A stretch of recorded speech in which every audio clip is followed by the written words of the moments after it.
excited or what? Oh, you're gonna have so much fun. I wish I was coming with you.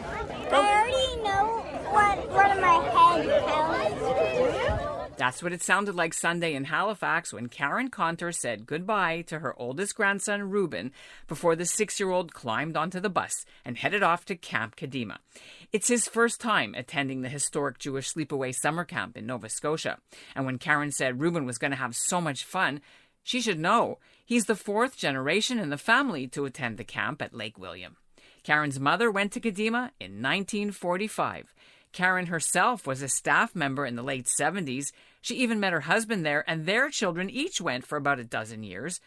And Adam Conter, her son, thinks they're the only family in the history of the camp to mark that milestone. It's absolutely beautiful. I don't think you know it's a beautiful place as an 8-year-old, but as you grow up there and you get to know where the roots are and which, rope not to hit if you're cabin hopping, and where the best shower is and where to sit in the dining hall, all these different things, they start to become a really special place. I'm Ellen Besner, and this is what Jewish Canada sounds like for Monday, July the 4th, 2022. Welcome to the CJN Daily, sponsored by Metropia.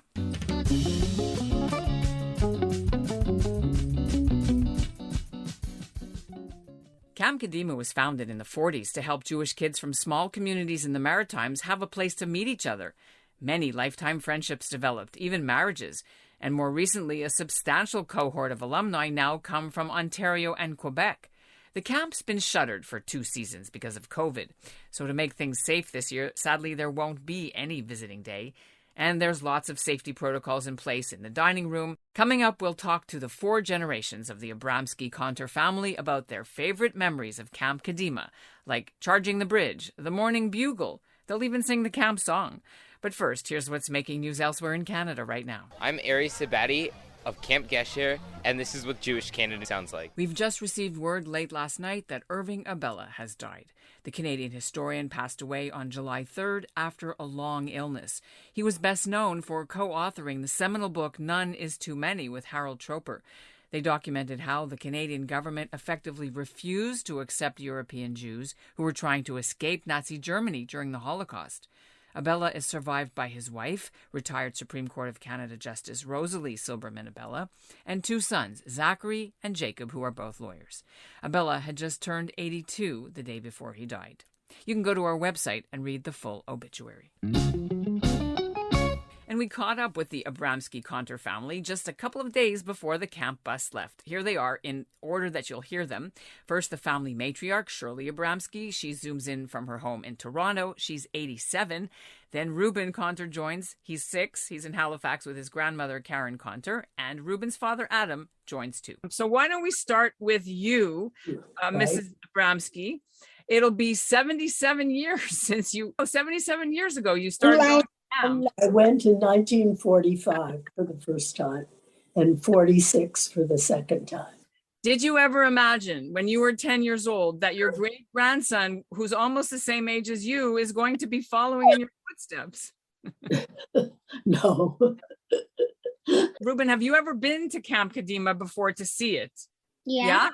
And do you know where you're going to be, what cabin you're going to be in, and how it's going to look? What do you imagine? I don't know. Are you going with any friends? Yeah. Is that a good thing? Are you nervous?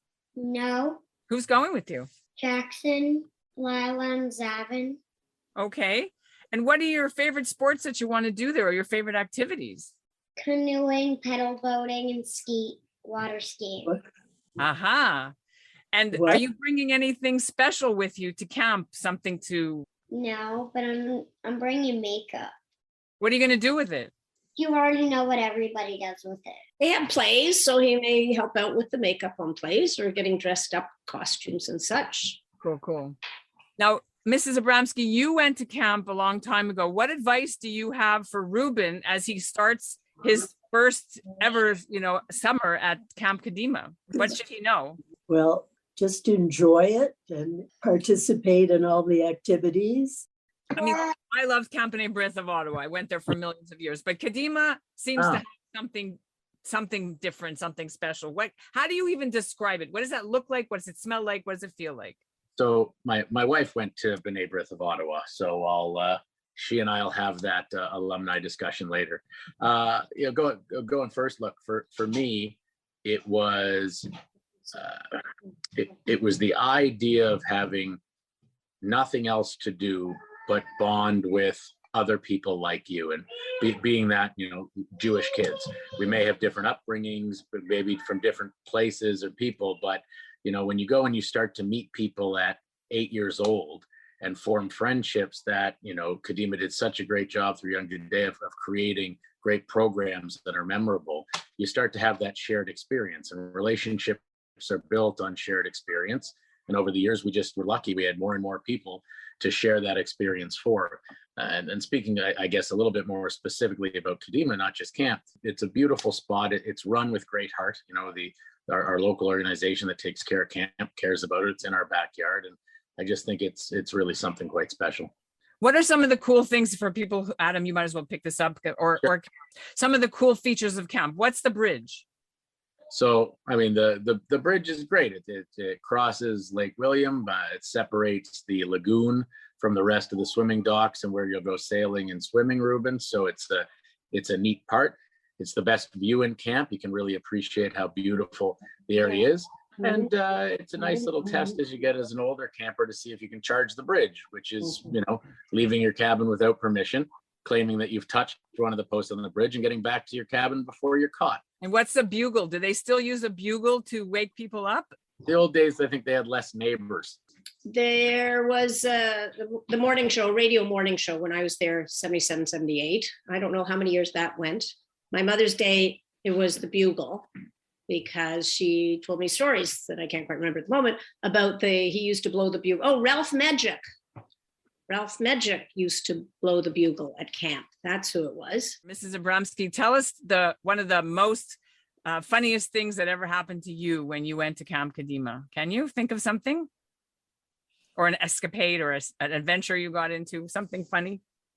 Well, I have to be honest, when I went as a 10-year-old, it was the first time I was away from my parents, and I was an only child. And so I went off to Kadimah with a couple of my friends, and we were all there together. And there were times when I was very lonesome and I just wanted to go home.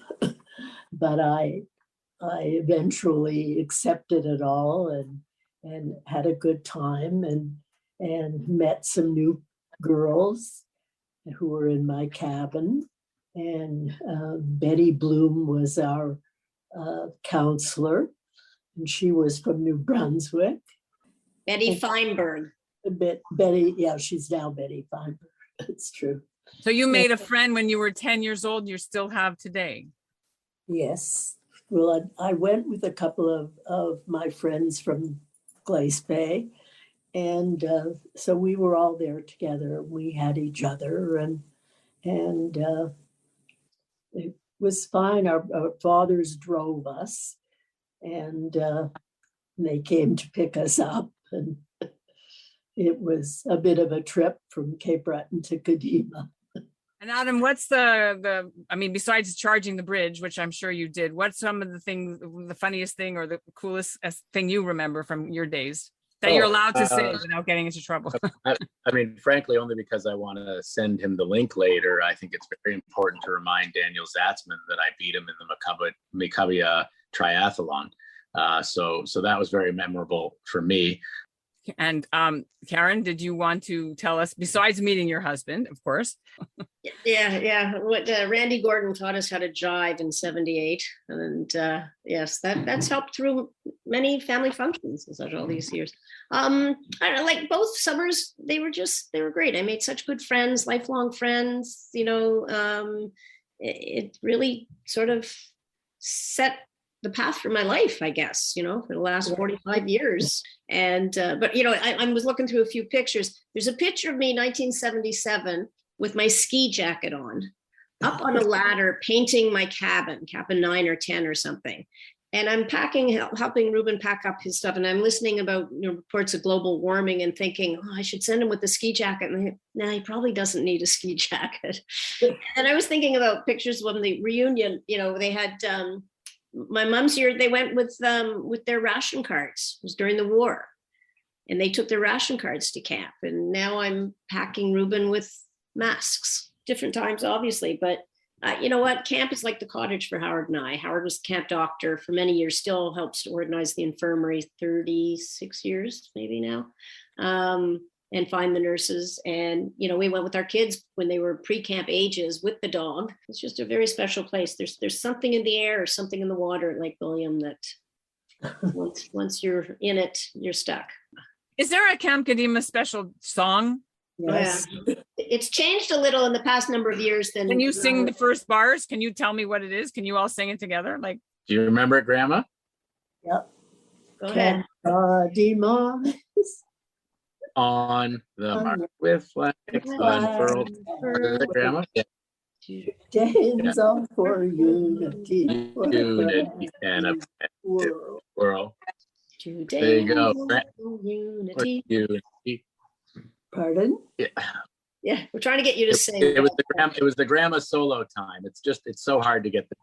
Thank you. so you Grandma. still remember this song? They haven't changed it that much in 77 years. That's pretty amazing. Does Ruben know it? Not yet. Well, he'll know it within the first day or two.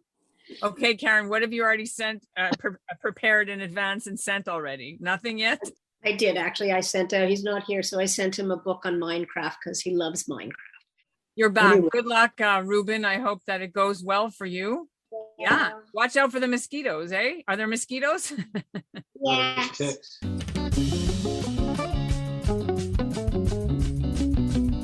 And that's what Jewish Canada sounds like for this episode of the CJN Daily, sponsored by Metropia. Integrity, community, quality, and customer care. You can send in your photos of saying goodbye to your children or your grandchildren or nieces or nephews, and we'll run them here on the CJN Daily. My email address, you know, is ebessner@thecjn.ca. And by the way, today's listener shoutout goes to Karen Conter because Monday, July 4th, is her birthday. And we'll end the episode with Michael Pink, the co-chair of Camp Kadimah, greeting the anxious parents at Sunday's send-off with a message that hundreds of other families in Canada and elsewhere will probably be hearing this week. This is by far the biggest crowd we've sent to Kadimah from Halifax in years.